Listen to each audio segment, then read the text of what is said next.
failure, loneliness, regret, depression, abuse, unrealized potential.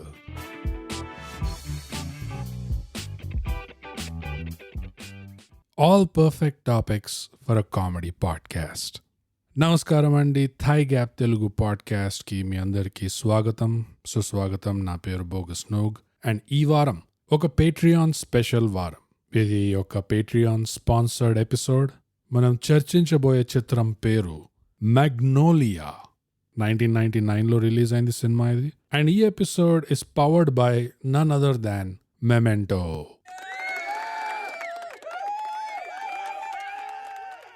Repeat offender Memento ముందు కూడా already ఒకటి sponsor చేశాడు అండ్ మళ్ళీ హీ ఈస్ బ్యాక్. ఈ మెగ్నోలియా అనే చిత్రము directed by Paul Thomas Anderson, PTA for short. చాలా popular director, famous, critically acclaimed and personally one of the more important filmmakers current generationలో. వేరే నోటబుల్ మూవీస్ PTAవి Boogie Nights, there will be blood, of course చాలా మందికి అది తెలిసి ఉంటుంది. But 99లో తీశాడు మెగ్నోలియా. అండ్ ఈ సినిమాలో కోఇన్సిడెన్స్, సెరెండిపిటీ, సింక్రానిసిటీ ఇలాంటి ఫెనామినా మీద బాగా సెంటర్డ్ ఉన్న సినిమా ఇది. అండ్ స్పీకింగ్ ఆఫ్ కోఇన్సిడెన్స్, ఇంకో హ్యాపీ యాక్సిడెంట్ ఏంటంటే ఈ మెగ్నోలియా అన్న సినిమా నేను ఎప్పటి నుంచో చూద్దాం అనుకున్నా, ఎందుకంటే ఈ డైరెక్టర్ వల్ల. కానీ సమ్హౌ అది ఎప్పుడు వర్కౌట్ కాలే ఇప్పుడు దాకా. అండ్ లో and behold the skies parted and memento ఇట్లా స్పాన్సర్ చేశాడు సినిమా. సో మొత్తానికి దానివల్ల ఇప్పుడు అట్లీస్ట్ ఒక మినిమం 15 ఏళ్ల తర్వాత ఫైనల్లీ ఇది చూడడం జరిగింది. సో చప్పట్లు. ఎనీవేస్, సో దానికి కూడా మెమెంటోకి ఒక special thanks for pouring this episode. And also ఎందుకు అంటే ఇది ఒక చూడదగ్గ సినిమా కాబట్టి. అల్టిమేట్లీ ఇది చూస్తే అందరికీ నచ్చుతుందా లేదా అనేది it's up in the air, అది చెప్పడానికి లేదు. బట్ డెఫినెట్లీ చూడదగ్గ సినిమా, డెఫినెట్లీ చాలా బాగా తీసిన cinema, well made movie. And నేను ఉట్టిగానే అనట్లే, నేను దీనికి ప్రూఫ్స్ కూడా ఉన్నాయి. అన్నిటికంటే పెద్ద ప్రూఫ్ ఏంటంటే ఈ సినిమా కూడా థాయ్ గ్యాప్ దగ్గర నుంచి అవార్డ్ విన్నింగ్ సినిమా అయింది. ఎందుకంటే దీనికి ద నోలన్ కములా టైమ్ కన్ఫ్యూజన్ అవార్డ్ ఇవ్వడం జరుగుతుంది. అవార్డ్స్ అంటే గుర్తుకొచ్చింది మన అవార్డ్ విన్నింగ్ సోషల్స్ అవార్డ్స్. ఇవేంటంటే ఇన్స్టాగ్రామ్లో @_thaigap, ట్విట్టర్లో @thaigap, మా ఈమెయిల్ వచ్చి mindthaigap@gmail.com. అండ్ అంతేకాదు మా థాయ్ గ్యాప్ డిస్కార్డ్, ఇంకా మా థాయ్ గ్యాప్ పేట్రియాన్, వీటి రెండిటికి లింక్స్ మా ప్రతి ఎపిసోడ్ డిస్క్రిప్షన్లో, ఇంకా మా లింక్ ఇన్ బయోలో మీకు దొరుకుతాయి. వచ్చి కొట్టేయండి, కొట్టి వచ్చేయండి. అంతటితో ముగిసింది మా award winning socials awards. Take a deep breath and as you let it go, awards, world peace. So the most important and the best segment, award winning socials, already అయిపోయింది కాబట్టి temper your expectations. It's all downhill from here. Next మనం వెళ్ళిపోదాం మన next సెగ్మెంట్కి. అదేంటంటే spoiler free సారాంశం. Magnolia 1999, Paul Thomas Anderson. ప్రస్తుతానికి ఏ OTTలో కూడా లేదు. The internet is your friend. దొరికించుకోండి, చూసుకోండి. ఇలాంటి సినిమాకి సారాంశం చెప్పాలంటే చాలా పెద్ద, it's not a joke brother, it is not. ఎందుకంటే ఈ సినిమాలో 6 మంది క్యారెక్టర్స్ ఉన్నారా, 9 మంది ఉన్నారా, 35 మంది ఉన్నారా, కథలు 4-5 నడుస్తున్నాయా, 45 నడుస్తున్నాయా? ఇది చూస్తూ ఉండగా ఈ 3 గంటల రన్ టైం సినిమాలో కొంచెం అది బ్లర్డ్ లైన్స్, కొంచెం హేజీ అయిపోతుంది పిక్చర్. ఒక సీన్ నుంచి ఇంకో సీన్, ఆ సీన్ నుంచి నెక్స్ట్ సీన్, అలా అలా అలా జారుకుంటూ ఒక లోయలో పడుతున్నట్టు అనిపిస్తుంది ఈ సినిమా చూస్తుంటే. బేసిక్గా ఒక సిటీలో, పలానా లొకాలిటీలో కొంతమంది క్యారెక్టర్స్ 6 అనుకుందాం. వాళ్ళది ఇండివిజువల్ లైఫ్ ట్రాక్స్ నడుస్తుంటాయి. వాళ్ళ మధ్యలో పెద్దగా ఏమైనా కనెక్టింగ్ లింక్ ఉన్నదా అంటే అంతగా లేదు. అయినా కానీ ఉంది. చివరికి అందరికీ ఏదో కనెక్షన్ ఉంది. ఒకరొకరు లైఫ్లో ఏవేవో నడుస్తుంటాయి. ఫెయిల్యూర్, లోన్లీనెస్, రిగ్రెట్, డిప్రెషన్, చిన్నప్పుడు జరిగిన అబ్యూస్, లేకపోతే ఒక చిన్న పిల్లాడికి ప్రస్తుతానికి జరుగుతున్న అబ్యూస్, లైఫ్లో అన్రియలైజ్డ్ పొటెన్షియల్, ఏదో అవుతామనుకొని కలలు గంటూ తిప్పి కొడితే కళ్ళు మూసుకొని చూస్తే 30 ఏళ్ళు దాటిపోయినాయి. ఎక్కడ పోయింది ఆ టైం అంతా? తెలియకపోవడం, క్లారిటీ లేకపోవడం, రెస్పెక్ట్ లేకపోవడం వాళ్ళ సర్కిల్లో, మోటామోటి అసలు కంఫర్ట్ అనేది, లేకపోతే ఒకలాంటి కామ్ అనేది, ఒక పీస్ ఆఫ్ మైండ్ అనేది లేకపోవడం. కానీ ఇంతమంది ఉన్న వాళ్ళ మధ్యలో కనెక్షన్ ఉండి ఉండకపోవడం, అలా ఉన్న అందరి లైఫ్లో ఏదో ఒక యాంగిల్లో సంకనాకుతున్నా, వీళ్ళందరి మధ్యలో కోయిన్సిడెన్స్ అనేది ఏముంటుంది? సింక్రానిసిటీ అనేది ఏముంటుంది? ఏముండొచ్చు. సడన్గా ఒక అన్ఎక్స్ప్లెయిన్డ్ విషయం ఏదో జరగడం ఏమై ఉంటుంది? ఇవి తెలుసుకోవడానికి మీరు చూడాలి సినిమా మెగ్నోలియా. ఇంతకంటే నా వల్ల కాదు దీనికి సారాంశం చెప్పడం. వామ్మో. ఇప్పుడు మనం స్పాయిలర్లతో పాటు ఈ చిత్రాన్ని దీర్ఘంగా చర్చిద్దాం. చూసే ముందు ఏమో అనుకున్నా కానీ, ఏవేవో ఆశలతో పోయినా కానీ, మరి ఇలా ఉంటుందని మాత్రం అనుకోలేదు నేను. ఎందుకంటే తప్పకుండా దునియాలో ఏదైనా పాడ్కాస్ట్ ఉందంటే మేము మూవీస్ రివ్యూ చేస్తాము, అది మా ప్రొఫెషన్. కానీ అదే కాదు, మేము దాన్ని కొంచెం కామెడీగా చేయడానికి కూడా ట్రై చేస్తాము అని ఈ రెండు పులిహోర కలిపిన పాడ్కాస్ట్లు ఏమైనా ఉంటే ఇలాంటి సినిమానే ఎంచుకోకూడదు. బేసిక్గా this is the movie you avoid. But twist of fate అంటారు కదా, ఏం చేస్తాం? It's powered by Memento. చేసేసిండు, ముందు వెనక చూసుకోకుండా స్పాన్సర్ చేసేసిండు. ఇంతమంది క్యారెక్టర్ ఉన్నారు ఈ సినిమాలో, అందరిది సంకలు నాకుతూనే ఉన్నాయి. అందరూ ఒకటే మొత్తుకుంటున్నారు, పెసుక్కొని ఏడుస్తున్నారు రోజు. అలాంటిది ఇక్కడ కూర్చొని చూసుకుంటూ, అది కూడా ఒక కామెడీ పాడ్కాస్ట్ అయ్యి, అది చూస్తుంటే మళ్ళీ అందులో డార్క్ కామెడీ కూడా కొంచెం ఉన్నది సినిమాలో. సో అందులోనే డార్క్ కామెడీ ఉంటే ఇప్పుడు దాన్ని కామెడీ చేయాలంటే అది కూడా కొంచెం డార్క్గానే వస్తుంది. ఆ సినిమా ఏమో నడుస్తూనే ఉన్నది 3 గంటలు. అందుకే కదా ద నోలన్ కములా award for time confusion is ఆ 3 గంటలు నిజంగా ఫీల్ అవుతాం. 3 గంటలు అన్నట్టు అది. ఇన్ఫ్యాక్ట్ అప్పుడప్పుడు 3 గంటల కంటే ఎక్కువ కూడా అనిపిస్తుంది. నాదొక చాలా స్టాండర్డ్ టెస్ట్ ఉంటుంది. సినిమా చూస్తూ ఎప్పుడైనా టైం చెక్ చేసుకోవాల్సి వచ్చిందా? జస్ట్ ఇన్సెప్షన్లో లియో డికాప్రియో ఆ టోటెమ్ ఉంటుంది కదా, అది ఇట్లా తిప్పుతాడు, వాడు కలలు కంటున్నాడా లేకపోతే మేల్కో ఉన్నాడా అది తెలుసుకోవడానికి. So this is that kind of test కొన్ని సినిమాలకి చేయాల్సి వస్తుంది. ఎస్పెషలీ నోలన్ కములా is exactly for that reason ఆ 2 పేర్లు ఉన్నాయి అక్కడ. ఎందుకంటే వేరే వేరే విధాలుగా అనుభవం మాత్రం ఇద్దరు ఒకటే కలిగిస్తారు. టైం స్లిప్ అవుతుంది. టైం మీద నాకున్న గ్రిప్పు నా చేతుల్లో, నా వేళ్ల మధ్యలో జారిపోతుంది.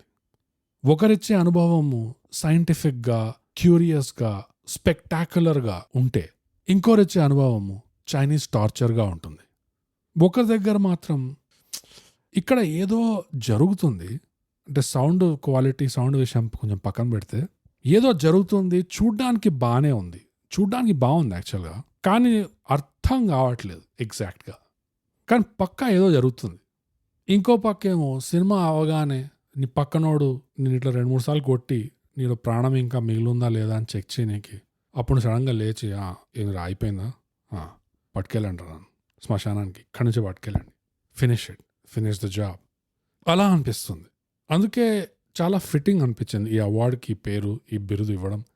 Border Gavaskar, Anderson Tendulkar, Nolan కములా అవార్డు విన్నింగ్ సినిమా అయిపోయింది ఇది. For that run time and for that screenplay అది ఎట్లయితే పోతూనే ఉండేను.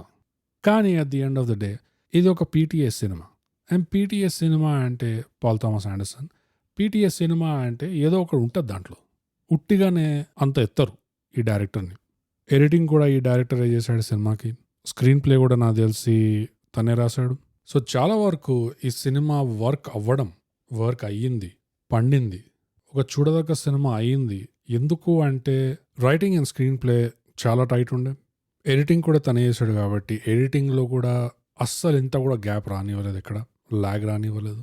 మెయిన్గా ఎంత బాగా సీన్ టు సీన్ ఫ్లో అయిందో ఈ సినిమాలో, అది ఇట్లా లోపలికి లాగేసింది సినిమాలోకి. అది నీ అమ్మ చాలాసేపు చూస్తున్నది, అసలు ఎంతసేపు అయింది మొదలెట్టి అన్న ఫీలింగ్ కూడా ఒక 2 hours, maybe 2 hours 15 minutes, 2 hours 30 minutes అప్పుడు వస్తుంది ఆ ఫీలింగ్. అప్పుడు దాకా అది లాక్కుంటూనే పోతుంటుంది. ఎందుకంటే అది సీన్ టు సీన్ ఫ్లో చాలా బాగా ప్లాన్ చేస్తుంది స్క్రీన్ ప్లేలో. ఒక పలానా సీన్లో ఒక ఎస్కలేషన్ పాయింట్, అది ఫనీగా ఎస్కలేట్ అయినా, చాలా డ్రామాటిక్గా ఎస్కలేట్ అయినా, ఇమోషనల్గా ఎస్కలేట్ అయినా, ఎక్కడైనా కొంచెం పీక్ లాగా వస్తే, కొంచెం పంచ్ లైన్ లాగా వస్తే, ఉదాహరణకి ఒకటే సీన్లో ఉంటూ ఏదైనా భారీ డైలాగ్ కొట్టాక ఒక పాజ్ ఇస్తారు కదా, పాజ్ ఫర్ ఎఫెక్ట్. సో ఎక్కడైతే జనరల్గా ఆ పాజ్ రావాలో మామూలుగా, ఆ పాజ్ బదులు నెక్స్ట్ సీన్ తీసుకొచ్చేస్తున్నాడు ఫ్లోలో. సో ఆ పాజ్కి ఎంతైతే గ్యాప్, ఎంతైతే బ్రీదింగ్ స్పేస్ రావాలో అది ఇంకో సీన్తో తీసుకొస్తున్నాడు. అండ్ ఆ పాజ్కి కావాల్సినంత టైం అయిన తర్వాత మళ్ళీ ఆ సీన్కి తీసుకెళ్ళిపోతున్నాడు వాపస్. ఇది ఒక చాలా పెద్ద ఫ్యాక్టర్ ఉండే నాకు అనిపించినట్లయితే. దేనికి చాలా పెద్ద ఫ్యాక్టర్ అంటే ఇమర్షన్. అస్సలు చాలా వరకు బ్రేక్ చేయకుండా, డిస్ట్రాక్ట్ చేయకుండా దాని లోపలికి ఇట్లా లాగుతూ పోయాడు with scene to scene flow. అది స్క్రీన్ ప్లేలో వచ్చింది, దాని ఎడిటింగ్ వల్ల, అండ్ ఇంపార్టెంట్లీ ఆ మ్యూజిక్ వల్ల. ఏదైతే మ్యూజిక్ వాడాడో సినిమాలో, మ్యూజిక్ చాలా బాగుండే. మంచి సౌండ్ ట్రాక్ పెట్టుకున్నాడు. మెజారిటీ ఒకటే ఆర్టిస్ట్. చాలా వర్క్ అయింది. ఎందుకంటే ఆ లిరిక్స్ కూడా చాలా వరకు ఈ సినిమాల్లో ఈ క్యారెక్టర్స్ పోతున్న జర్నీ, లేకపోతే వాళ్ళు అనుభవిస్తున్న ఎమోషన్స్ చాలా సింక్లో ఉండే. ఆ పాటల్లో ఉన్న లిరిక్స్కి ఇంకా అక్కడ ఏం జరుగుతున్నది సినిమాలో, కథలో అనేది అలా కూడా చాలా సింక్ అయింది. అండ్ అది పెద్ద సర్ప్రైజింగ్గా లేకుండా, ఎందుకంటే చూస్తుంటే అది ఆ పాటల నుంచి ఈ కథ మొత్తం వచ్చినట్టే ఉంది. అది ఆ లిరిక్స్, ఆ వర్డ్స్ ఎట్లయితే ఉన్నాయో చాలా వరకు ఆ క్యారెక్టర్స్కి సంబంధించినట్టే ఉన్నాయి అవి. సో ఇన్ని 4, 5, 6, 7 సింక్లో వస్తే దానివల్ల ఒక సినిమాకు ఉండాల్సిన ఫ్లో అది మెయింటైన్ అవ్వడమే కాకుండా ఇంకా ఇంకా ఇంప్రూవ్ అవ్వడము అవుతే, ఆ ఫ్లో, ఆ ఇంప్రూవ్డ్ ఫ్లో వల్ల ఇమర్షన్ ఇంకా ఇంకా గట్టిగా ఉంటుంది. అండ్ ఆబ్వియస్లీ ఆ ఇమోషన్కి ఇంకో చాలా పెద్ద కాంట్రిబ్యూటింగ్ ఫ్యాక్టర్ ఏముండే అంటే యాక్టింగ్. ఊర్లో ఉన్న యాక్టర్లు అందరినీ పట్టుకొచ్చినట్టు ఉన్నాడు ఈ సినిమాలో. ఎంతమంది ఉన్నారంటే, అండ్ ఉన్నవాళ్ళంతా కూడా అసలు మామూలు యాక్టర్స్ కూడా కాదు, తోప్ యాక్టర్ని పట్టుకొచ్చాడు. సీన్ టు సీన్ మారుతున్న ఆ క్యారెక్టర్స్ ఎవరో తెలియకపోయినా, వాళ్ళ బ్యాక్ స్టోరీ ఏంటో తెలియకపోయినా, ఆ రైటింగ్లో క్వాలిటీ హై ఉండడం వల్ల, అండ్ ఇంకా యాక్టింగ్లో క్వాలిటీ చాలా హై ఉండడం వల్ల అస్సలు అంత ప్రాబ్లం అనిపించలేదు. ఇక్కడ నాకు ఇన్ఫర్మేషన్ నాకు దొరకట్లేదు, ఎవరు వీళ్ళు సడన్గా వచ్చారు, వీళ్ళకి ఉన్న సంబంధం ఏంటి, అవన్నీ ఎక్స్పోజిషన్ ఎక్కువ నెత్తి మీద బాది చెప్పే అవసరం లేకుండా డైలాగ్లోనే సటిల్గా తెలియజేయడం అనేది, అది చాలా హై స్కిల్ ఉంది ఈ సినిమాలో. డానీ అని ఒక క్యారెక్టర్ ఉంటాడు. వాడు చిన్నప్పుడు టీవీలో క్విజ్ షోల్లో ఒక ఛాంప్. దానివల్ల వాడు ఊర్లో ఒకలాంటి చైల్డ్ సెలబ్రిటీ ఉండే, అంటే ఒక B grade, C grade, whatever. కానీ పెద్దగా అయిన తర్వాత వాడు పెద్దగా ఏమీ అవ్వడు. వాడు ఫస్ట్ ఎప్పుడైతే ఈ సాలమన్ దగ్గర పోతాడో, వాడు బాస్, వాడు వీడిని తిడుతుంటాడు. అప్పుడే ఇంట్రడ్యూస్ అవుతారు వాళ్ళు, మనకు తెలియదు ఎవరో. కానీ మాటల్లో వాడు ఆ బాస్ గాడు వీడిని నిర్లక్ష్యం కోసం జాబ్ సరిగా చేయట్లేదని చెప్పి తిట్టడమే కాకుండా, డైలాగ్లు ఇంకేం బయటకు వస్తుందంటే వాడికి డానీ గాడికి ఎప్పటి నుంచో అప్పులు ఇస్తున్నాడు, వీడు సరిగా తిరిగివ్వలేదు, పైసలు ఎగరేస్తున్నాడు, సరిగా రెస్పాన్సిబిలిటీ లేదు వీడికి. అండ్ ఇంకా డైలాగ్లో ఏం బయటకు వస్తుందంటే చిన్నప్పటి నుంచి వాళ్ళకి ఏదో ఒక అనుబంధం ఉంది. ఆల్మోస్ట్ ఈ బాస్ అనేవాడు ఒక పెద్దన్నలాగా వాడిని మేపుతూ వచ్చాడు, ఒక జాబ్ ఇచ్చాడు. ఆ ఇన్ఫర్మేషన్ అంతా ఎంత నీట్గా ఒక డైలాగ్లో ఎక్స్పోజిషన్ లేకుండా అది వీవ్ చేశాడు అనేది ఒక ఎగ్జాంపుల్ దానికి. ఇంకో ఎగ్జాంపుల్ ఏంటంటే, ఈ డానీ గాడే ఒక బార్కి వెళ్తాడు, వాడికి ఒక బార్టెండర్ మీద క్రష్ ఉంటుంది. కానీ వాడి మీద క్రష్ ఉంది అని చెప్పడం ఒక కెమెరా మూవ్మెంట్తో చెప్తాడు డైరెక్టర్. అంటే బార్ నుంచి ఒక వెయిట్రెస్ వస్తుంటుంది ఈ డానీ గారి దగ్గరికి, మొత్తం ఆమెను ట్రాక్ చేసి వీడు ఆర్డర్ ఇస్తాడు, తర్వాత వెయిట్రెస్ వెళ్ళిపోతుంది, దాని తర్వాత వాడి క్రష్ని చూడడం మొదలెడతాడు. అండ్ అక్కడ నుంచి ఆ కెమెరా ఒకలాంటి ఫ్లోటింగ్ మూవ్మెంట్లో అలా తేలుకుంటూ అది ఆ బార్టెండర్ మీద పడుతుంది కెమెరా. సో జస్ట్ ఒక కెమెరా మూవ్మెంట్, ఇంకా ఆఫ్ కోర్స్ మ్యూజిక్, బ్యాక్గ్రౌండ్ మ్యూజిక్తో వాడి మీద ఉన్న ఇంటెన్షన్ ఏంటి, ఉద్దేశం ఏంటి అనేది డైలాగ్ లేకుండా నీట్గా చెప్పడేశాడు. సో ఇవి చిన్న ఎగ్జాంపుల్స్. కెమెరాది కూడా చాలా పెద్ద పాజిటివ్ ఉంది ఈ సినిమాలో. ఆ కెమెరాతో వీళ్ళు ఏదైతే చేశారో దానికి నేను తర్వాత వస్తాను. కానీ అంతా పర్ఫెక్ట్ ఉందా అంటే అంత పర్ఫెక్ట్ కూడా లేదు. నాకు కొన్ని డిస్కౌంట్ నెగటివ్స్ కానీ ఏముండే అంటే, ఒకటి ఆ కెమెరా మూవ్మెంట్లో ఒక స్కార్సెసీ ఇన్స్పైర్డ్ జూమ్ ఇన్స్, ఎస్పెషల్లీ సినిమా స్టార్టింగ్లో ఎప్పుడైతే ఈ క్యారెక్టర్స్ని ఇంట్రడ్యూస్ చేస్తున్నాడో, విపరీతంగా గుడ్ ఫెలాస్లో ఉన్న type of camera Zoom in మళ్ళీ కొంచెం ఎక్కువ చేసేసాడు అనిపించింది నాకు. అదొకటి. ఇంకోటి సెకండ్ హాఫ్ ఈ క్యారెక్టర్స్ అందరూ సడన్ గా ఒకటే పాటది లిరిక్స్ పాడడం మొదలెడతారు. అది all of a sudden it came out of know where అది. అండ్ నా ఎక్స్పీరియన్స్ ఎట్లుండే అంటే అట్లీస్ట్ అప్పటిదాకా ఒక సినిమా స్టార్ట్ అవ్వడం ఒక డార్క్ కామెడీ లాగా, ఒక సెటార్ లాగా అట్లా స్టార్ట్ అయింది నాకు. తర్వాత ఆ కామెడీ ఆగిపోయింది, అది టోటల్ సీరియస్ ఎమోషన్లోకి వెళ్ళిపోయింది. దాని తర్వాత ఆల్ ఆఫ్ అ సడన్ వీళ్ళందరూ కూర్చొని ఒకటే పాటలు లిరిక్స్ పాడుతున్నారు. అది ఆల్మోస్ట్ ఒక మ్యూజిక్ వీడియో లాగా అయిపోయింది అది దానివల్ల. అండ్ కొంచెం నన్ను అది బయటికి తీసింది అది సడన్గా అది రావడం వల్ల. అండ్ మేబీ అది కూడా ఇంటెన్షన్ ఉండొచ్చేమో, కాదని చెప్పడానికి లేదు, బట్ నాకైతే కొంచెం మ్యూజిక్ వీడియో అనిపించింది అది. అండ్ కొంచెం వేరే సైడ్ నుంచి చూడాలంటే, డైరెక్టర్స్ పాయింట్ ఆఫ్ వ్యూ నుంచి చూడాలంటే, గెస్ చేయాలంటే డెవిల్స్ అడ్వకేట్ అది సడన్గా అంత ఆడ్గా ఉండడం, అది కొంచెం జర్క్ ఇవ్వడము, అది కావాలనే ఒకవేళ చేసుంటే దేనివల్ల అయి ఉండొచ్చు అంటే అది ఆ పాట వచ్చేదాకా మనకేం చూపిస్తాడంటే ఈ ఒక్కొక్క క్యారెక్టర్స్ది ఇమోషనల్ స్టేట్ ఏదైతే ఉంటుందో అది ఇంకా ఇంకా ఆ టైంలో ఇంటెన్స్గా అవుతుంటుంది, ఇంకా ఎస్కలేట్ అవుతుంటుంది ఒక్కొక్కరిది. అండ్ జస్ట్ ఆ పాట వచ్చే ముందు ఆల్మోస్ట్ ఒక ఓవర్లాప్ లాగా అయిపోతుంది. ఈ టీవీ ప్రొడ్యూసర్ ముసలోడు ఇంట్లో బెడ్ మీద నా పెళ్ళాన్ని నేను అట్లా చేసినా, నేను ఇట్లా చేసినా అని చెప్పి ద రిగ్రెట్ అని చెప్పి ఇట్లా ఏడ్చుకుంటూ మొత్తుకుంటుంటాడు. కానీ ఆ డైలాగ్స్ని ఒక వాయిస్ ఓవర్ నరేషన్ లాగా మార్చేసి ఆ ఇంకో టీవీ షో హోస్ట్ ఎవరికైతే క్యాన్సర్ డయాగ్నోసిస్ వచ్చి అప్పుడే వాడు ఇంటికి వస్తాడు, ఆ క్యారెక్టర్ ఫుటేజ్ ఉంటుంది. కానీ ఈ వేరే టీవీ ప్రొడ్యూసర్ వాడు ఏడ్చి ముత్తుకున్నది అంతా ఆడియో దీని మీదకి వస్తుంది, జక్స్టపోజ్ అవుతుంది అది. సో అది ఆల్రెడీ కొంచెం అది ఎట్లా అది ఎడిట్లో ఎలాంటి వైబ్ ఉండే అంటే అప్పటిదాకా వాళ్ళందరిది ఏడ్చుకోవడాలు, మోతుకోవడాలు, ఇమోషనల్ స్టేట్లు అవన్నీ కొంచెం సెపరేట్గా ఉన్నా, విడిపోయి ఉన్నా, ఆ పాయింట్ దాకా అవి ఆల్మోస్ట్ అవి కూడా పులిహోర కలవడం మొదలెట్టాయి. బేసిక్గా ఓవర్లాప్ అయిపోతుంది, ఒకరిది ఇంకోరి మీదకి వెళ్తుంది, ఇంకోరిది ఇంకోరి మీదకి వెళ్తుంది. ఎందుకంటే సమ్ యావరేజ్ వాళ్ళ ఇమోషన్స్ అనేది యావరేజ్గా తీస్తే దాదాపు అందరూ ఇవే ఒక కాంబినేషన్లో ఎక్స్పీరియన్స్ అవుతున్నారు. రిగ్రెట్ ఉన్నది, ఫెయిల్యూర్ ఉన్నది, లోన్లీనెస్ ఉన్నది, గట్టిగా డిప్రెషన్ ఉన్నది, ఇంకా చేసిన తప్పులకి ప్రాయశ్చితం లేకపోవడం అదొకటి ఉన్నది. అంటే వాళ్ళ కల్చర్లో కన్ఫెషన్ అంటారు కదా, చేసిన తప్పులు ఏవైతే ఉన్నాయో నిజాలు కక్కేసుకోవడము, అదొక హెవీ ఓవర్ హ్యాంగింగ్ సెంటిమెంట్ ఉండే సినిమాలో. అక్రాస్ క్యారెక్టర్స్ ఒకలాంటి గిల్ట్, ఏదో తప్పు చేశారు పాస్ట్లో, అది లోపల నుంచి తింటనే ఉంది, అది తినేస్తుంది వాళ్ళని, కక్కాలని ఉంది. కానీ కక్కుతారా లేదా, కక్కుతారా లేదా సారాంశం కాదు ఇది, బట్ బేసిక్గా అదే పాయింట్, కక్కుతారా లేదా ఇంతకీ. సో నా ఎక్స్పెక్టేషన్లో అయితే ఇది ఒక జనరల్ ఆడియన్స్కి సినిమా ఒక ఈజీ వాచ్ కానే కాదు. It is not a joke brother. కానీ సినీఫైల్స్, సినిమా పిచ్చోళ్ళు అయితే, మంచి ఫిల్మ్ మేకింగ్ చూడాలి అని ఇంట్రెస్ట్ ఉన్నవాళ్ళు, మంచి డైరెక్షన్, మంచి యాక్టింగ్, మంచి డైలాగ్స్, మంచి మ్యూజిక్, ఇవన్నీ చాలా బాగా పులిహోర కలవడం చూసి ఆనందించే వాళ్ళు ఉంటే వాళ్ళు తప్పకుండా హ్యాపీగా ముక్కు మూసుకొని 3 గంటలు చూడగలుగుతారు ఈ సినిమా. కానీ జనరల్ ఆడియన్స్ అయితే మేబీ కొంచెం కష్టంగా ఉండొచ్చేమో ఇది మింగడం. సో ఇంకా వేరే ఇండివిజువల్ రివ్యూ పాయింట్స్ అయినా క్రిటిక్స్కి అయినా వెళ్ళే ముందు అసలు ఏంటి మొత్తం తతంగము, అసలు ఏం చూశాను నేను, వర్షంలో కప్పలు పడ్డం ఏంది, what in heaven and hell is going on here అని అలాంటి ప్రశ్నలు ఏమైనా ఉంటే ఆ కోర్ పాయింట్కి వద్దాం. ఇప్పుడు నా ఉద్దేశంలో, అట్లీస్ట్ నా ఇంటర్ప్రిటేషన్లో నాకేమనిపించిందో నేను చెప్తా.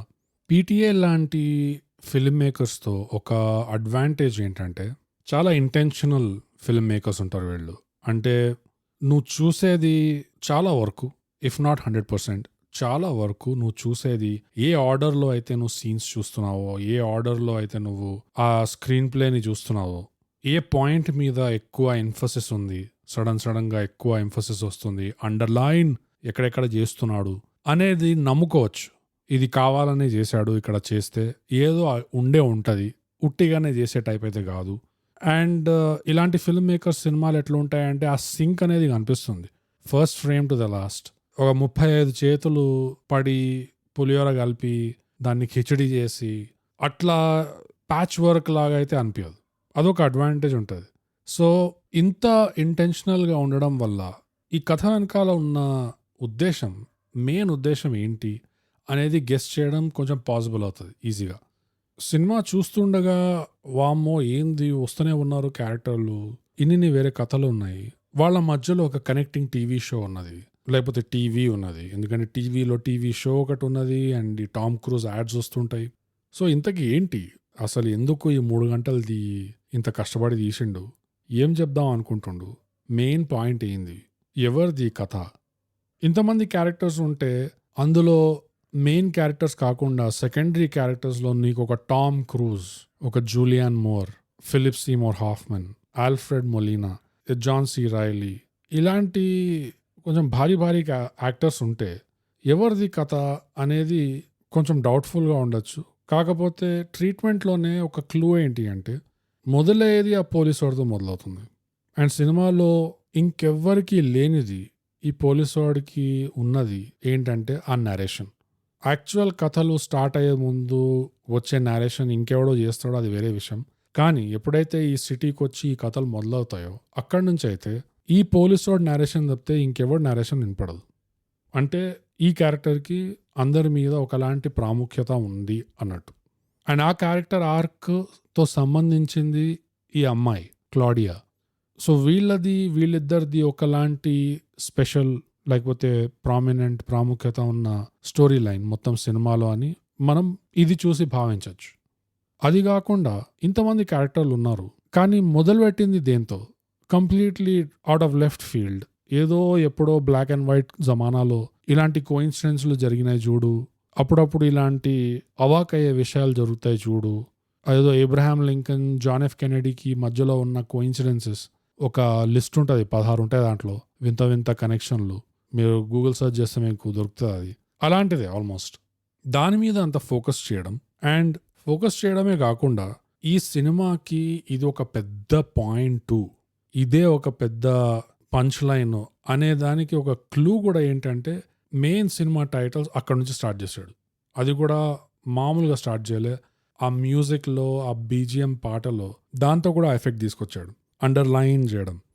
సో దాంతో మనకి ఒక హింట్ వస్తుంది, ఓకే ఈ కోయిన్సిడెన్స్ అనేది, ఈ అన్ఎక్స్ప్లెయిన్డ్ ఫినామినా అనేదే ఈ సినిమాలో ఉన్న మెయిన్ పాయింట్, నా ఇంటర్ప్రిటేషన్. అండ్ ఈ సినిమాలో చివరికి జరిగిన ఆ పెద్ద అన్ఎక్స్ప్లెయిన్డ్ ఫినామినా ఏంటి అంటే కప్పలు, వర్షంలో కప్పలు పడ్డం. దాంతోపాటు సినిమాలో ఒక రోడ్ మీద ఒక సైన్ ఉంటుంది, అండ్ ఇక్కడ అక్కడ 2-3 చోట్ల ఈ ఎక్సోడస్, బైబిల్లో ఉన్న ఎక్సోడస్ చాప్టర్ 8 verse 2 దాని రెఫరెన్సెస్ ఉంటాయి అంతటా. అండ్ ఆ ఎక్సోడస్ చాప్టర్ 8 verse 2 ఏంటంటే, and if they refuse to let them go, behold I will smite all of them with frogs.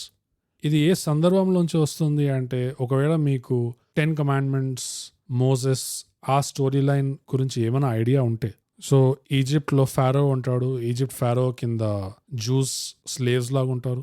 Moses వచ్చి ఆ ఫారోకి చెప్తాడు, నువ్వు వీళ్ళందరినీ ఫ్రీడమ్ ఇవ్వాలి, నువ్వు వాళ్ళని వెళ్ళిపోనివ్వాలి ఇక్కడ నుంచి, ఈజిప్ట్ నుంచి వాళ్ళ సొంత కంట్రీకి, లేకపోతే దేవుడు ఉన్నాడు నిన్ను శపిస్తాడు, పైన నుంచి ఆకాశం నుంచి నీకు కప్పలు పడతాయి నీ రాజ్యం మీద, ఇట్లా అని చెప్పి వార్నింగ్ ఇస్తాడు మోసెస్. సో ఆ సందర్భంలో ఆ వార్నింగ్ ఏదైతే ఉందో, ఇట్లా దేవుడు శపిస్తాడు, దేవుడు పనిష్ చేస్తాడు అనేది, అది ఈ సినిమాలో 3-4 చోట్ల అంటగట్టారు అది, ఆ చాప్టర్ 8 verse 2. అండ్ ఈ సినిమాలో కప్పలు పడ్డం లాస్ట్కి.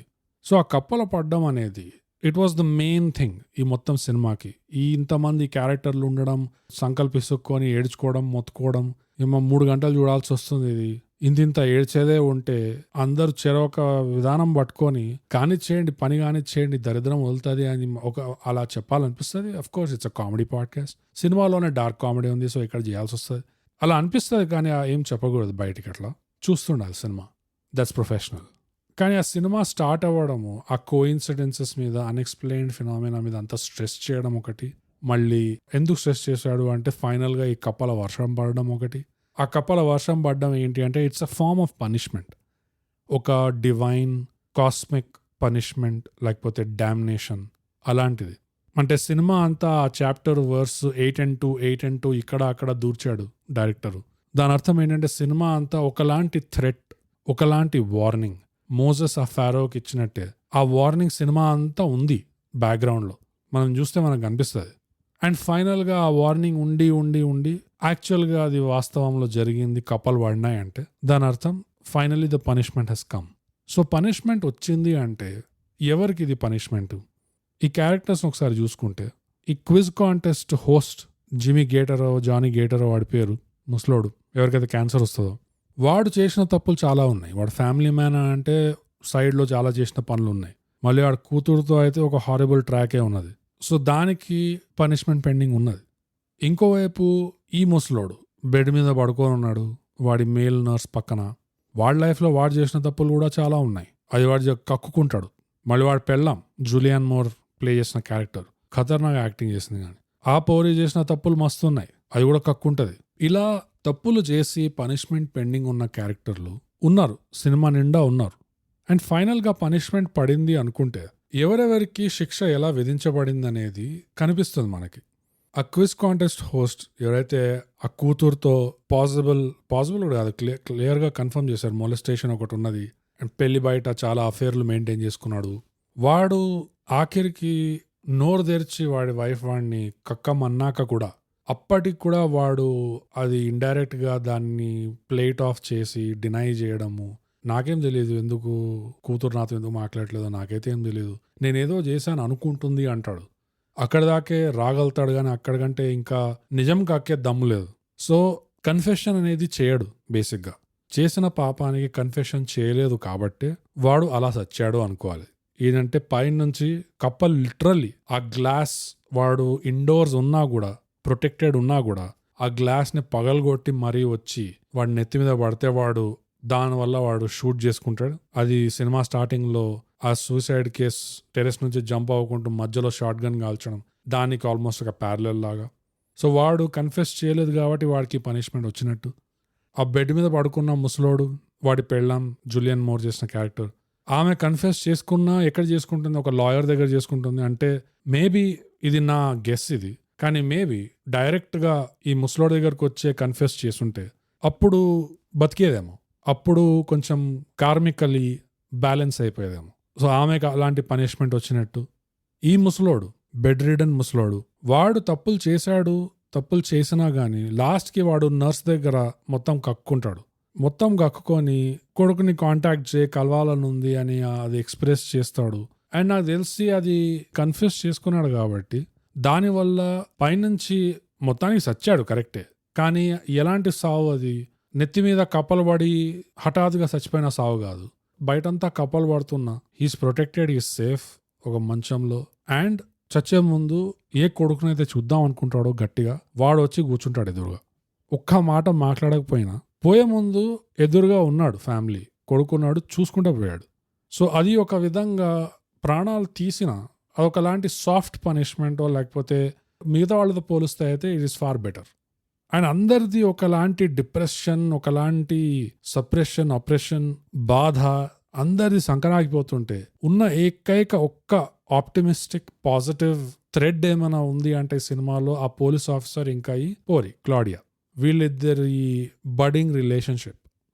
అండ్ ఆ సినిమా ఎలా అయితే ఎండ్ అవుతుందో లిటరల్గా ద లాస్ట్ ఫ్రేమ్, దాంట్లో కూడా ఒక క్లూ లాగా అనిపిస్తుంది. అదేంటంటే వీడు పోలీసోడు వచ్చేసి ఈమె అపార్ట్మెంట్కి మళ్ళీ వచ్చి జరిగిందంతా జరిగింది, నేనైతే నిన్ను వదులుకునేదే లేదు, నీ చెప్పేస్తున్నా, ఇప్పుడు నువ్వు ఏదైతే నీ గురించి అనుకుంటావో ఇప్పటి నుంచి నువ్వు అలా అనుకోవడానికి వీలే లేదు అని అట్లా ఒక రెస్పాన్సిబిలిటీ తీసుకుంటూ ఏదైతే అంటాడో, దాని తర్వాత కెమెరా వైపు చూసి ఈ పోరి సడన్గా ఒక నవ్విస్తుంది. అది ఎట్లాంటి నవ్వు అంటే మామూలు నవ్వు కూడా కాదు, అది బల్బాన్ చేసినట్టు నవ్వింది. అంటే కావాలని చేయడం జరిగింది అది, దాని వెనకాల ఏదో ఒక ఉద్దేశం ఉన్నది. అండ్ నా గెస్ ఏంటంటే టైటిల్ ట్రాక్లో ఎప్పుడైతే ఫస్ట్ ఆ టైటిల్ వచ్చే ముందు, మ్యాగ్నోలియా అనే టైటిల్ వచ్చే ముందు ఆ ఫ్లవర్ బ్లూమ్ అవడం ఏదైతే చూపిస్తాడో ఒక యానిమేషన్, లాస్ట్ ఫ్రేమ్లో ఈ పోరి క్లాడియా కెమెరా వైపు తిరిగి ఎట్లయితే నవ్వుతుందో చాలా క్లోజ్ ప్యారలల్స్ ఉన్నాయి రెండింటి మధ్యలో. ఆ ఫ్లవర్ ఎట్లయితే బ్లూమ్ అవుతుందో ఆ మ్యాగ్నోలియా ఫ్లవర్, అండ్ ఈ పోరి ఎట్లయితే నవ్వుతుందో. అండ్ నాకు తెలిసి అదొక డెలిబరేట్ కనెక్షన్. అది మొత్తం సినిమా పరంగా చూసుకుంటే యాజ్ అ థీమ్ అది ఎలా ఫిట్ అయిందంటే, నాకు ఇన్ని స్టోరీస్ ఉన్నాయి, ప్రతి ఒక్క స్టోరీలో ఒక ఛాలెంజ్, ఒక పెద్ద మెంటల్ ఇష్యూ ఏదో నడుస్తున్నది. సో ఒక్కొక్క ట్రాక్లో చీకటి, డార్క్నెస్ ఇంకా ఇంకా ఇంకా పెరుగుతూ ఉంది. ఆ సినిమా కూడా స్టార్ట్ అవడం ఎలా స్టార్ట్ అవుతుందంటే అది ఆల్మోస్ట్ ఒక డార్క్ కామెడీ లాగా, ఒక సెటైర్ లాగా. ఆ టామ్ క్రూజ్ యాడ్ అయితే అది ఆల్మోస్ట్ ఒక parody sketch video, comedy video లాగా ఉండేది. అలాంటి పికప్ ఆర్టిస్ట్ని మాక్ చేస్తున్నట్టు ఉండే. దాని తర్వాత వచ్చే సీన్స్ కూడా ఆ క్యారెక్టర్స్ వల్లనో ఆ డైలాగ్ వల్లనో ఆ పోలీసోడు ఆ మార్సీ అన్న ఒక బ్లాక్ లేడీ ఉంటుంది ఆ ఇంట్లో వాళ్ళిద్దరు సీన్లో కూడా నాకు ఫన్నీ అనిపించింది. అండ్ మోస్ట్లీ ఆ మార్సీ వల్ల ఆ యాక్టర్ అయితే చూడగానే నవ్వొస్తుంది. అండ్ ఆ సీన్ రాయడం కూడా ఇండైరెక్ట్గా ఈ పోరి మార్సీ వాడిని మరీ తీసుకెళ్ళి పాయింట్ చేపిస్తుంది, ఇండైరెక్ట్గా ఆల్మోస్ట్ చేస్తుంది ఆ కబోర్డ్లో చూడకు అని చెప్పి. That was funny. దాని తర్వాత ఈ డానీ గాడి ఫస్ట్ సీన్లో ఈ ఆల్ఫ్రెడ్ మలీనా సోలమన్ క్యారెక్టర్ వాళ్ళిద్దరి డైలాగ్స్ కూడా చాలా ఫన్నీ ఉండే. సో నేను ఓకే ఇది మొత్తం సినిమా ఇదే ట్రాక్లో పోతుందేమో, ఇట్స్ లైక్ ఉన్నది చాలా ట్రాజడీ, యాక్చువల్ విషయం అయితే ట్రాజడీ అని నడుస్తుంది, కాకపోతే దీని మీద ఒక చిన్న కామెడీ ట్విస్ట్ పెట్టి చూపిస్తున్నారు. It's like a tragic comedy అని అట్లా అనుకున్నా. కానీ అది ట్రాజిక్ కామెడీతో అలా అలా స్టార్ట్ అయ్యి somewhere around the middle mark ఆ కామెడీ ఆస్పెక్ట్ ఆ సటార్ ఆస్పెక్ట్ అనేది పోయిపోచ్చాయి, gone, and gets hardcore, heavy emotions దానిలోకి వెళ్ళిపోతుంది. సో ఓవరాల్గా as the movie was progressing అది ఇంకా సీరియస్ అవ్వడం, ఇంకా సీరియస్ అవుతుండే అది, అండ్ ఇంకా డార్క్ అవుతుండే అనుకోవచ్చు ఒక విధంగా. ఇంకో విధంగా ఎట్లా అనుకోవచ్చు అంటే దేనివల్ల డార్క్ అవుతుండే, ఎవరి వల్ల డార్క్ అవుతుండే, ఈ తప్పుడు గాళ్ళు ఎవరైతే నడుస్తున్నారో, ఈ తప్పు చేసిన వాళ్ళు, పిల్లలకి బాధ కలిగించిన వాళ్ళు, పిల్లల్ని అబ్యూజ్ చేసిన వాళ్ళు, వీళ్ళంతా తిరుగుతున్నారు అంటే దానివల్ల ఇంకా చీకటిగా ఉంది, దానివల్ల ఇంకా డార్క్నెస్ ఉన్నది. అండ్ చివరికి ఎప్పుడైతే పైన నుంచి ఆ డివైన్ పనిష్మెంట్ వస్తుందో దానివల్ల ఈ డార్క్నెస్ అంతా కొంతవరకు తొలగించిపోతుంది, క్లీన్ అయిపోతుంది. అండ్ అది కొంచెం క్లీన్ అయినప్పుడు లాస్ట్ సీన్లో ఇదంతా తప్పుడుగాళ్ళు, తప్పు చేసిన వాళ్ళందరికీ దక్కాల్సిన పనిష్మెంట్ దక్కిన తర్వాత ఒకలాంటి కాస్మిక్ రీబ్యాలెన్సింగ్ అయిన తర్వాత అప్పుడు ఆ పోరి లాస్ట్ ఫ్రేమ్లో అలా నవ్వడము, బల్బ్ వెలిగినట్టు నవ్వడము, టైటిల్ ఫ్రేమ్లో ఫ్లవర్ బ్లూమ్ అయినట్టు నవ్వడము, అది ఆల్మోస్ట్ ఇట్ వాజ్ లైక్ ఇంత డార్క్నెస్ అయిపోయింది and now finally there is some light. And ఇది ఒక సైకిల్ ఆఫ్ లైఫ్ లాగా. సో ఆల్మోస్ట్ ఆ ఉద్దేశం ఉన్నట్టు అనిపించింది నాకు. డార్క్ అండ్ లైట్, తప్పు చేసిన వాళ్ళకి రావాల్సిన శిక్ష రావడం, తప్పు చేసిన వాళ్ళు ఒప్పుకోవడము, అది అడ్మిట్ చేయడము, కన్ఫెస్ చేయడము, ఇవి ప్రైమరీ థీమ్స్ అనిపించింది నాకు. అండ్ దానివల్లనే ఆ కపల వర్షం మీద, ఆ పనిష్మెంట్ మీద అంత ఎంఫసిస్ ఉండే. చివరికి ఆ క్యారెక్టర్లతో ఏమవుతుంది, ఎవరెవరు బతుకుతారు, ఎవరెవరు సస్తారు, వాళ్ళతో ఏమవుతుంది. ఆ డానీ గాడికి ఫర్ ఎగ్జాంపుల్ స్ట్రైట్ మూతి మీద ఒక కప్ప పడుతుంది, దానివల్ల బ్రేసెస్ ఉన్న పళ్ళ మీద పడతాడు, ఇట్లా మూతి పగులుతుంది. అది ఒక విధంగా ఎట్లా చూడొచ్చు అంటే ఆ డివైన్ పనిష్మెంట్. వీడు చేసింది మరీ అంత ఘోరమైనది ఏం చేయలేదు, కానీ చేసే పనిలో ఉండే. చిన్నప్పటి నుంచి వాడిని సపోర్ట్ చేస్తూ ఒకలాగా పెంచుతూ వచ్చే ఫ్యామిలీని వాళ్ళ దాంట్లోనే వాడు దోపిడీ చేయడానికి చూస్తున్నాడు, అది కూడా ఏదో లఫూట్ కారణాల కోసం. సో దానికోసం ఓకే ప్రాణాలు తీయకపోయినా కనీసం వాడు మూతి పగలగొట్టచ్చు అని ఒక ఉద్దేశం ఉండేనేమో ఫ్రమ్ ద హెవెన్ అబవ్. వాడితో జరిగింది అది అనుకోవచ్చు. అండ్ వాడికి ఎప్పుడైతే ఆ దెబ్బ తగులుతుందో ఫైనల్గా వీడి ఆ పోలీస్ ఆఫీసర్ పక్కన కూర్చుంటాడు ఆ పెట్రోల్ బంక్ కింద, అక్కడ మళ్ళీ వాడు కక్కుంటాడు. అండ్ ఆ పోలీస్ వాడు కూడా వాడికి హెల్ప్ చేయడానికి ట్రై చేస్తున్నాడు కాబట్టి వాడు పోగొట్టుకున్న గన్ కూడా అప్పుడు పడుతుంది ఫట్టని ఎదురుగా, తీసుకురా బాయ్ తూ వీకే యాద రఖేగా అన్నట్టు. అండ్ ఆ పోలీస్ వాడిని కూడా ఎలా చూపిస్తారు, వాడు స్టార్టింగ్ నుంచి కొంచెం సీదా సాదా రిలీజియస్ టైపు, దేవుడు అంటే భయం ఉన్నవాడు అలా చూపిస్తారు వాడిని. అందుకనే కపల్ పడినప్పుడు కూడా వాడు కార్ లోపల ఉంటాడు, హీస్ ప్రొటెక్టెడ్. ఆ పోరి క్లాడియా కూడా ఇండోర్స్ ఉంటుంది, ప్రొటెక్టెడ్. సో ఎవరు ఏ క్యారెక్టర్స్ ప్రొటెక్టెడ్ ఉన్నారు, ఏ క్యారెక్టర్స్ ఎక్స్పోజ్ అయ్యారు ఆ కప్పలకి, అందులో కూడా ఒకలాంటి హింట్ ఉన్నది, ఒకలాంటి క్లూ ఉన్నది. But all in all emotionally కొంతవరకు టాక్సింగ్ సినిమా అయినా, అండ్ టైమ్ వైజ్ కూడా ఇట్ ఈస్ నోలన్ కములా award winner after all. Time wise కూడా కొంచెం టాక్సింగ్గా ఉన్నా after a while it's still worth it అనిపిస్తుంది. ఎందుకంటే ఇది it's a very well made movie barring a few indulgences. కానీ ఆ ఇండల్జెన్సెస్తో కూడా కంప్లైంట్ చేయడానికి ఎక్కువ లేదు. ఎందుకంటే ఈ పీటీఏతో ఇంకోటి నాకు నచ్చేది ఏంటంటే ఏదైతే ఇన్స్పిరేషన్స్ ఉన్నాయో వేరే డైరెక్టర్స్ కానీ ఈ స్కార్సెజీ, కూబ్రిక్ ఎక్సెట్రా చాలా ఓపెన్గా వాడేస్తాడు, అస్సలు సిగ్గుపడకుండా, అస్సలు ఏమాత్రం కొంచెం కూడా కవరప్ చేయాలి అని ఉద్దేశం లేకుండా. మళ్ళీ అట్లా అని చెప్పి మన టీఎఫ్ఐలో లాగా మక్కి ఇట్లా దింపడం కాదు, జాన్ విక్ సీన్ అట్లా కాకుండా స్టీలింగ్ వేరే విధంగా వాడడం. కానీ ఆ ఇన్స్పిరేషన్ ఉన్నది అని మాత్రం క్లియర్ కట్ తెలిసిపోతుంది, అస్సలు దాచడానికి ట్రై చేయడు. సో నా ఉద్దేశంలో అయితే అదొక పాజిటివే అది. అంత ఫ్రీగా ఇన్స్పిరేషన్లు వాడుకోవడం, ట్రిబ్యూట్లు ఇవ్వడం. స్కార్సెసీది అయితే ఆ కెమెరా జూమిన్స్ ఉండే. కూబ్రిక్ది అయితే ఆ 2001 నుంచి ఒక టామ్ క్రూజ్కి ఒక బ్యాక్గ్రౌండ్ ట్రాక్ లా పెట్టాడు, వాగ్నర్ది ఆర్కెస్ట్రా పీస్. పల్ప్ ఫిక్షన్లో ఆ క్యాఫెటీరియాలో వీళ్ళిద్దరు హనీ బనీ ఇంకా వాళ్ళిద్దరు ఇట్లా ఫ్రేమ్ మధ్యలో ఇట్లా కిస్ చేసుకుంటారు. ఆ సీన్ ఎగ్జాక్ట్ ఆల్మోస్ట్ రెప్లికేట్ అయ్యింది దీంట్లో. అండ్ ఇంకా నాకు తెలియనివి చాలా చాలా ఉంటాయి, ఐఎమ్ షూర్. బట్ ఎంత ఫ్రీగా వాడుకుంటాడో అది it's a positive in my book. And acting wise అయితే అందరూ యాక్టర్స్ చింపి పడేశారు దీంట్లో. అండ్ అందరూ కూడా చిన్న చిత్క మామూలు టైప్ ఆఫ్ యాక్టర్స్ కాదు, భారీ భరకం స్కిల్ ఉన్న యాక్టర్స్ ఉన్నారు దీంట్లో. సో ఒక్కరిని కూడా సైడ్ లైన్ చేసి చెప్పడం ఇట్స్ నాట్ ఫేర్ అనిపిస్తుంది. కానీ మైండ్లో గుర్తుండిపోయేటివి అయితే టామ్ క్రూజ్ చేసిన క్యారెక్టర్, దాంట్లో చేసిన పర్ఫార్మెన్స్ ఎంత ఇంటెన్సిటీతో చేశాడంటే అసలు. అండ్ ఇంటెన్సిటీతో చేయడమే కాకుండా ఎక్కడెక్కడైతే ఆ క్యారెక్టర్ కొంచెం బట్ ఆఫ్ ద జోక్ అవ్వాలో అక్కడ అలా చేశాడు. ఆ లాస్ట్లో తండ్రి పక్కన కూర్చొని ఒక ఎమోషనల్ సీన్ ఉంది, అది మాత్రం చింపొదిలేశాడు. అండ్ జూలియన్ మోర్ ఆ సేమ్ బెడ్ రిడన్ ముసలోడి పెళ్ళాం క్యారెక్టర్ చేసింది, తను కూడా యాక్టింగ్ అయితే అస్సలు చింపేసింది ఈ సినిమాలో. అండ్ మిగతా వాళ్ళందరూ, ఆల్ఫ్రెడ్ మొలీనా చాలా నవ్వొచ్చింది ఆ క్యారెక్టర్లో. Acting wise it was a feast, దావత్ ఉండేది.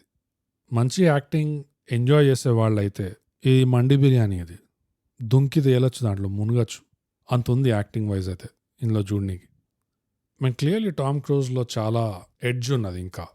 అండ్ రొటీన్గా చేసిన క్యారెక్టర్స్ అయితే అంత స్కోప్ లేదు. Ethan Hunt, Mission Impossible, Top Gun, పెద్దగా స్కోప్ లేదు, అంత స్ట్రైట్ మ్యాన్ రోల్స్ అవి.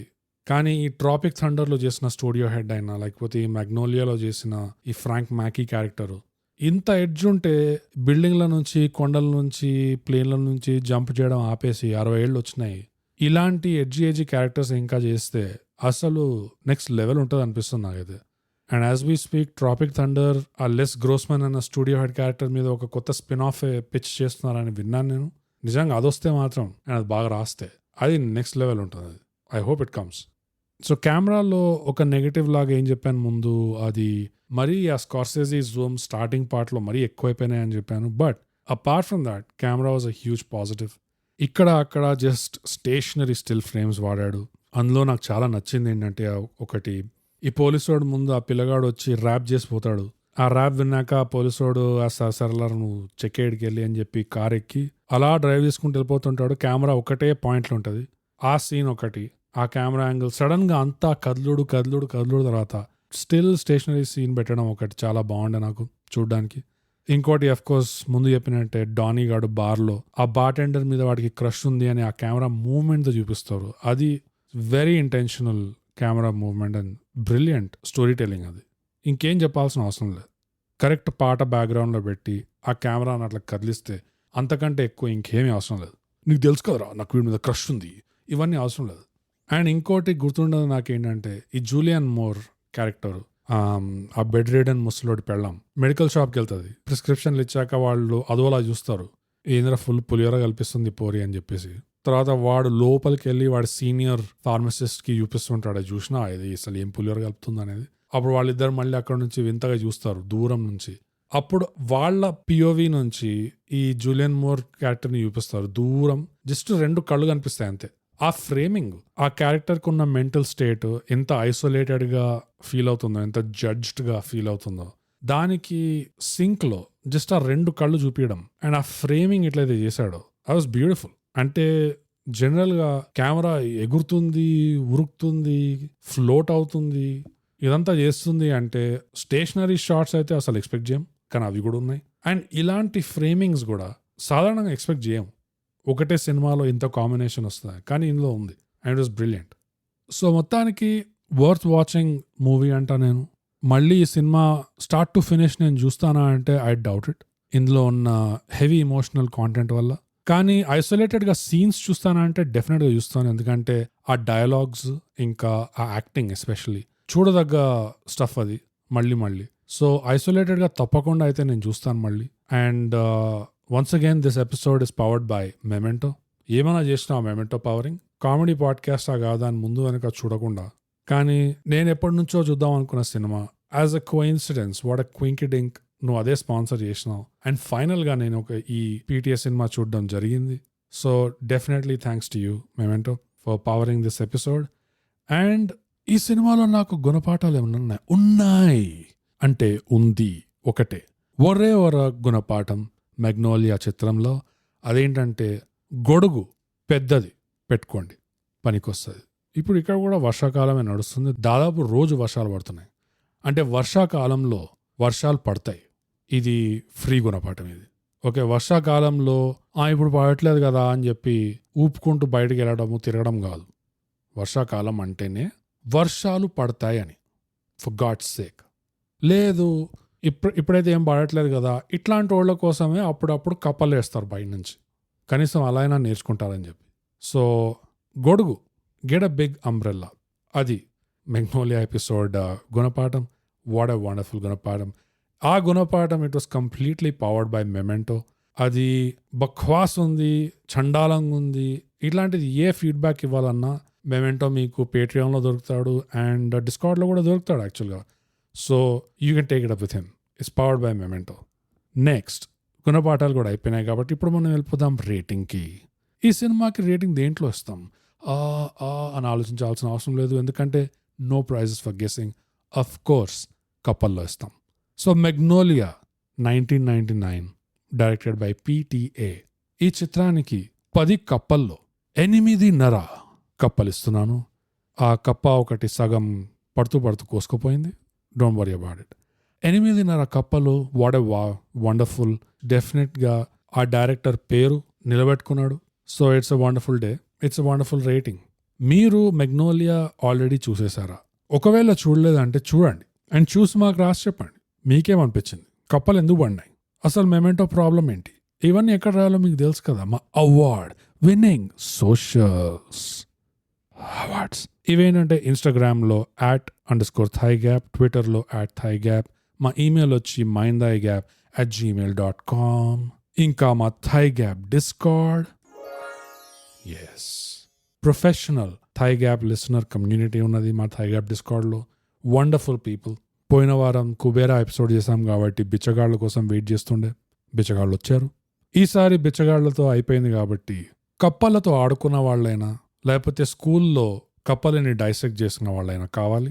మీలో అలాంటి వాళ్ళు ఎవరైనా ఉంటే తప్పకుండా జాయిన్ అవ్వండి మా thigh gap Discord. They are waiting for you. కానీ అదే కాకుండా మాకున్నది థైగ్యాప్ పేట్రియాన్. థైగ్యాప్ పాడ్కాస్ట్ తెలుగు, ఇంగ్లీష్, వాటెవర్ థైగ్యాప్ ఏది చేస్తే మీకు ఇష్టం ఉంటే, సపోర్ట్ చేయాలని ఉంటే తప్పకుండా మా థైగ్యాప్ పేట్రియాన్ జాయిన్ అవ్వండి. ఫ్రీగా కూడా జాయిన్ అవ్వచ్చు. అక్కడ అప్పుడప్పుడు ఎక్స్క్లూజివ్ పోస్ట్స్, ఎపిసోడ్స్ పెడుతుంటాము. So definitely check it out. So అదండి మా అవార్డ్ విన్నింగ్ సోషల్స్ అవార్డ్స్.